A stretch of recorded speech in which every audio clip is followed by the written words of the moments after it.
നമസ്തേ, ഞാൻ ശിവൻ, പാല brilliant study സെൻറ്ററിൽ നിന്നും. നീറ്റ് 2025 ഓൾ ഇന്ത്യ റാങ്ക് അനുസരിച്ച് മെഡിക്കൽ കൗൺസിലിംഗ് വെബ്സൈറ്റ് വഴി mcc.nic.in എന്ന വെബ്സൈറ്റ് വഴിയുള്ള all India MBBS, BDS, BSc നഴ്സിംഗിൻ്റെ അവസാനഘട്ട അലോട്ട്മെൻറ്റിൻ്റെ സീറ്റ് മെട്രിക്സ് പ്രഖ്യാപിച്ചിരിക്കുന്നു. 9-ാം തീയതി വൈകുന്നേരം വരെ നമുക്ക് ചോയ്സുകൾ ഫില്ല് ചെയ്യാനായിട്ട് സാധിക്കും. നീറ്റ് 2025 വെച്ചിട്ടുള്ള നമ്മളുടെ ഓൾ ഇന്ത്യ തലത്തിലുള്ള അവസാന സാധ്യതയാണ് ഈ 4-ാം ഘട്ട അലോട്ട്മെൻറ്റ് അഥവാ സ്ട്രേ വേക്കൻസി. ആർക്കൊക്കെ ആയിരിക്കും ഈ സ്ട്രേ വേക്കൻസി അല്ലെങ്കിൽ 4-ാം ഘട്ടത്തിൽ പങ്കെടുക്കാനായിട്ട് സാധിക്കുക? TC കയ്യിലുള്ള MBBSൻ്റെയും BDSൻ്റെയും യാതൊരുവിധ അഡ്മിഷനും എടുക്കാത്ത എല്ലാവർക്കും പുതിയതായി രജിസ്റ്റർ ചെയ്യാനോ അല്ലെങ്കിൽ അവരവരുടെ രജിസ്ട്രേഷൻ ഉപയോഗിച്ച് ചോയ്സുകൾ ഫില്ല് ചെയ്യാനോ സാധിക്കും. അലൈഡ് കോഴ്സുകളിലൊക്കെ അഡ്മിഷൻ എടുത്ത് നിൽക്കുന്നവർക്കൊക്കെ ഈ സ്ട്രേ വേക്കൻസിയിൽ പങ്കെടുക്കാനായിട്ട് സാധിക്കും. കേരള മെഡിക്കൽ റാങ്ക് വെച്ചിട്ടോ അല്ലെങ്കിൽ മറ്റ് സംസ്ഥാനങ്ങളുടെ റാങ്ക് വെച്ചിട്ടോ ഏതെങ്കിലും കോളേജുകളിൽ പ്രവേശനം നേടി പഠനം തുടരുന്ന വിദ്യാർത്ഥികൾക്ക് ഇനി അവിടുന്ന് TC ഇഷ്യൂ ചെയ്യാനായിട്ട് ആ കോളേജ് അധികാരികൾക്ക് സാധ്യമല്ല. അതുകൊണ്ട് സ്റ്റേറ്റിൻ്റെ തലത്തിലോ അല്ലെങ്കിൽ ഓൾ ഇന്ത്യ തലത്തിലോ ഒരു അഡ്മിഷൻ നേടി കോളേജിൽ പ്രവേശനം നേടിയ വിദ്യാർത്ഥികൾക്ക് ഈ റൗണ്ടിൽ പങ്കെടുക്കാനുള്ള അർഹത ഉണ്ടാവുകയില്ല. അതുപോലെ തന്നെ ഓൾ ഇന്ത്യയുടെ MBBS, BDSൻ്റെ 3-ാം ഘട്ടത്തിൽ അലോട്ടഡ് ആയിട്ടുള്ളവർ, അഡ്മിറ്റഡ് ആയിട്ടുള്ളവരെ പരിഗണിക്കില്ല, അലോട്ടഡ് ആയവരെയും ഈ റൗണ്ടിൽ നിന്ന് ഒഴിവാക്കിയായിരിക്കും ഇതിൻ്റെ ഫൈനൽ സീറ്റ് പ്രഖ്യാപിക്കുക.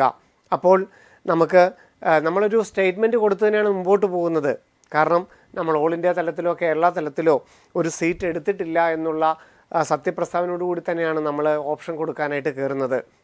4-ാം ഘട്ട അലോട്ട്മെൻറ്റിൻ്റെ സീറ്റ് മെട്രിക്സ് ഇന്നാണ് പ്രഖ്യാപിച്ചിരിക്കുന്നത്. ആദ്യം പ്രഖ്യാപിച്ചതിൽ നിന്ന് അല്പം മാറ്റമുണ്ടായിട്ട് പുതിയ സീറ്റ് മെട്രിക്സ് നിലവിൽ വന്നിട്ടുണ്ട്. ആദ്യം നമുക്ക് ഷെഡ്യൂളിലോട്ട് നോക്കാം. 9-ാം തീയതി വൈകുന്നേരം വരെയാണ് നമുക്ക് ചോയ്സ് ഫില്ല് ചെയ്യാനായിട്ട് സാധിക്കുന്നത്. പുതിയതായിട്ട് രജിസ്റ്റർ ചെയ്യാൻ, ഇതുവരെ പങ്കെടുക്കാത്തവർക്ക് പുതിയതായിട്ട് രജിസ്റ്റർ ചെയ്യാനും രജിസ്റ്റർ ചെയ്തവർക്ക് ചോയ്സ് ഫില്ല് ചെയ്യാനുള്ള അവസരമുണ്ട്. സ്ട്രേ വേക്കൻസിക്കായിട്ട് മാത്രമായിട്ട് ഒരു ഓൺലൈൻ ആപ്ലിക്കേഷൻ ഫീസ് ഇല്ല. ഓൾറെഡി 3-ാം ഘട്ടത്തിലൊക്കെ പങ്കെടുത്ത് നിങ്ങളുടെ രജിസ്ട്രേഷൻ ഫീസ് നിലവിലുണ്ടെങ്കിൽ അത് വെച്ച് തന്നെ നമുക്ക് ഈ 4-ാം ഘട്ട അലോട്ട്മെൻറ്റിൽ ഓപ്ഷനുകൾ രജിസ്റ്റർ ചെയ്യാം. 10-ാം തീയതി 11-ാം തീയതിയും അവരുടെ ഇൻറ്റേർണൽ പ്രോസസ്സാണ്. 11-ാം തീയതി വൈകുന്നേരത്തോടു കൂടി 4-ാം ഘട്ട സ്ട്രേ വേക്കൻസിയുടെ അലോട്ട്മെൻറ്റ് പബ്ലിഷ് ചെയ്യുകയും 12-ാം തീയതി ഫൈനൽ അലോട്ട്മെൻറ്റ് പബ്ലിഷ് ചെയ്യുകയും 13-ാം തീയതി മുതൽ 20-ാം തീയതി വരെ കോളേജുകളിൽ അഡ്മിഷൻ എടുക്കുകയും ചെയ്യാം.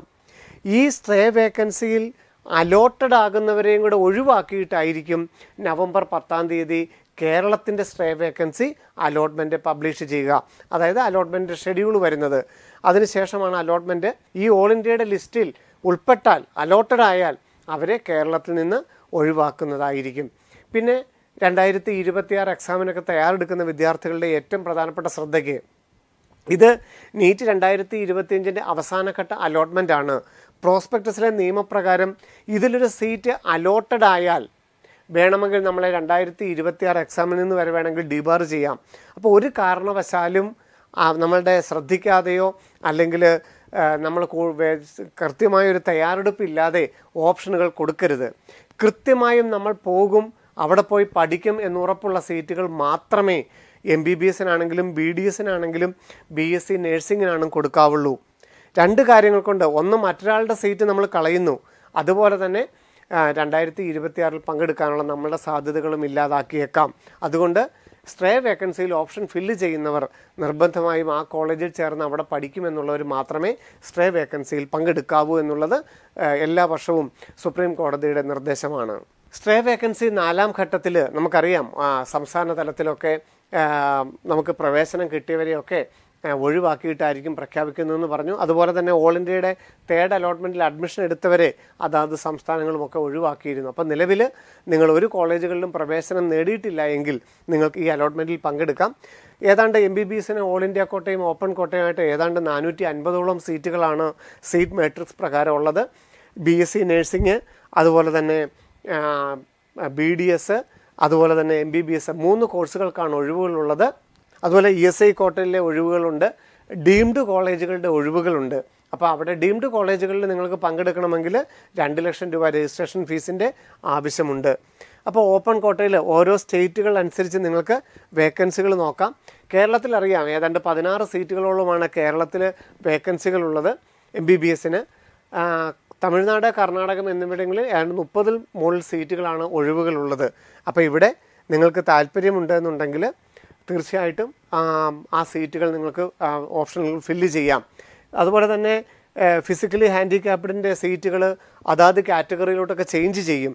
അപ്പോൾ അതാത് കാറ്റഗറിയിൽ ആളില്ലെങ്കിൽ പോലും മറ്റു കാറ്റഗറികളിലോട്ടൊക്കെ ചേഞ്ച് ചെയ്ത് ഈ അലോട്ട്മെൻറ്റ് സീറ്റ് ഫില്ല് ചെയ്യും. അപ്പോൾ നമ്മുടെ കാറ്റഗറിയിൽ മാത്രമേ ഒഴിവുണ്ടെങ്കിൽ വെക്കാവുന്നില്ല. നിങ്ങളുടെ പ്രൊഫൈൽ കാണിക്കുന്ന ഏത് കോളേജുകളിലും നിങ്ങൾക്ക് ഓപ്ഷൻ വെക്കാനായിട്ടുള്ള അർഹത ഉണ്ടായിരിക്കും. ഒഴിവുള്ള സീറ്റുകളിൽ മാത്രമേ നിങ്ങൾ ഓപ്ഷൻ കൊടുക്കാവൂ എന്നില്ല. നിങ്ങളുടെ പ്രൊഫൈലിൽ ഏതൊക്കെ സീറ്റുകൾ വേക്കൻസി കാണിക്കുന്നോ അവിടെയെല്ലാം നിങ്ങൾക്ക് ഓപ്ഷനുകൾ ഫില്ല് ചെയ്യാം.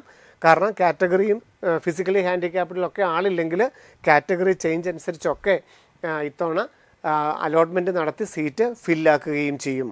ESI IP വാർഡായിട്ടുള്ളവർ അവരുടെ സീറ്റുകളും ശ്രദ്ധിക്കണം. കാറ്റഗറി അനുസരിച്ച് തന്നെയാണ് അലോട്ട്മെൻറ്റ് നടത്തുന്നത്. ഓപ്പൺ കാറ്റഗറിയിലും അതുപോലെ മറ്റ് കാറ്റഗറിയിലുമൊക്കെ ഒഴിവുകളുണ്ട്. ESI കോളേജ് വെച്ച ഒഴിവുകളുണ്ട്. അതുപോലെ തന്നെ ഓപ്പൺ കാറ്റഗറിയിൽ നിങ്ങൾക്ക് ഓൾ ഇന്ത്യ കോട്ട വഴി നിങ്ങൾക്ക് ഓപ്ഷൻ കൊടുക്കാനുള്ള അവസരമുണ്ട്. അപ്പം നിങ്ങളുടെ പ്രൊഫൈലിൽ ലോഗിൻ ചെയ്തിട്ട് 3ാം ഘട്ടമൊക്കെ നിങ്ങൾ ഫില്ല് ചെയ്തതുപോലെ അവൈലബിൾ കോളേജുകളെല്ലാം നിങ്ങൾ കൃത്യമായിട്ട് പഠിച്ച് മനസ്സിലാക്കി അവിടുത്തെ ഫീസൊക്കെ മനസ്സിലാക്കി മാക്സിമം ഓപ്ഷനുകൾ ഫില്ല് ചെയ്യുക. പോകാമെന്ന് ഉറപ്പുള്ള മാക്സിമം ഓപ്ഷനുകൾ ഫില്ല് ചെയ്യുക. നമുക്ക് കേരളത്തിലെ എവിടെയൊക്കെയാണ് വേക്കൻസി ഉള്ളത് നമുക്ക് നോക്കാം. കേരളത്തിൽ ഡീംഡ് കോളേജ് അമൃതയുണ്ട്. അമൃത ഡീംഡ് കോളേജാണ്. അവിടെ NRI സീറ്റ്, MBBS 1 സീറ്റും, ഡീംഡ് കോളേജുകളിൽ 2 സീറ്റുമാണ് ഒഴിവുള്ളത്. ഡീംഡിന് ഏതാണ്ട് 27 ലക്ഷം രൂപ ഫീസുള്ളതാണ് ഈ MBBS സീറ്റ്. അവിടെ 2 ഒഴിവാണുള്ളത്. അതല്ലാത്ത ഗവൺമെൻറ് മേഖലയിൽ മഞ്ചേരി മെഡിക്കൽ കോളേജിൽ ഓപ്പൺ കാറ്റഗറിയിൽ ഒരു ഒഴിവുണ്ട്. അതുപോലെ തന്നെ ആലപ്പുഴ മെഡിക്കൽ കോളേജിൽ നമുക്കറിയാം BDSൻ്റെ സീറ്റുകളാണ് ഒഴിവുള്ളത്. പിന്നെ നമ്മുടെ തൃശ്ശൂർ മെഡിക്കൽ കോളേജിലോട്ട് എത്തുമ്പോഴേക്കും അവിടെ BDSന് ഒഴിവുകളുണ്ട്. കൊല്ലം മെഡിക്കൽ കോളേജിൽ MBBSന് സീറ്റുകൾ ഒഴിവുണ്ട്. പിന്നെ കാസർഗോഡ് മെഡിക്കൽ കോളേജ് അവിടെയും MBBSൻ്റെ ഒഴിവുകളുണ്ട്. കോന്നി മെഡിക്കൽ കോളേജ്, അതുപോലെ പരിയാരത്ത് BDSന് ഒഴിവുകളുണ്ട്. എറണാകുളം മെഡിക്കൽ കോളേജിൽ, ഇടുക്കി മെഡിക്കൽ കോളേജിൽ MBBS സീറ്റുകൾ ഒഴിവുണ്ട്. പാലക്കാട് മെഡിക്കൽ കോളേജിൽ MBBSന് ഒഴിവുണ്ട്. കോട്ടയം മെഡിക്കൽ കോളേജിൽ BDSന് ഒഴിവുകളുണ്ട്. കോഴിക്കോട് മെഡിക്കൽ കോളേജിൽ BDSന് ഒഴിവുണ്ട്. കോട്ടയത്തെ MBBS സീറ്റിന് OBC കാറ്റഗറിയിൽ ഒരു ഒഴിവുണ്ട്. OBC കാറ്റഗറികളാണ് BC നമ്പർ എന്ന് പറഞ്ഞിരിക്കുന്നത്. SC കാറ്റഗറിയിൽ ഒഴിവുണ്ട്. EWS കാറ്റഗറിയിൽ തൃശ്ശൂരിൽ MBBSന് ഒഴിവുണ്ട്. അപ്പം ഇത് കേരളത്തിലെ ഒഴിവുകൾ നിങ്ങൾ നോക്കി മനസ്സിലാക്കുക. തമിഴ്നാട്, കർണാടകം പോലെയുള്ള സ്റ്റേറ്റുകളുടെയും നിങ്ങൾക്ക് താല്പര്യമുള്ള കോളേജുകളുടെ സീറ്റ് മെട്രിക്സ് നോക്കി നിങ്ങളുടെ സാധ്യതകളെ മനസ്സിലാക്കുക. MBBSന് ഓൾ ഇന്ത്യ കോട്ടയിലും ഓപ്പൺ കോട്ടയിലും ഏതാണ്ട് 450 സീറ്റുകളാണ് ഒഴിവുള്ളത്. മറ്റ് ഡീംഡ് കോളേജുകളിലെ MBBS സീറ്റുകൾ, NRI സീറ്റുകൾ, അതുപോലെ തന്നെ BDSൻ്റെ സീറ്റുകൾ, BSc നഴ്സിംഗിൻ്റെ സീറ്റുകളെല്ലാം കൂടെ ഏതാണ്ട് 1200 സീറ്റുകളാണ് ഈ സ്ട്രേ വേക്കൻസിയിൽ ഫില്ല് ചെയ്യപ്പെടുന്നത്.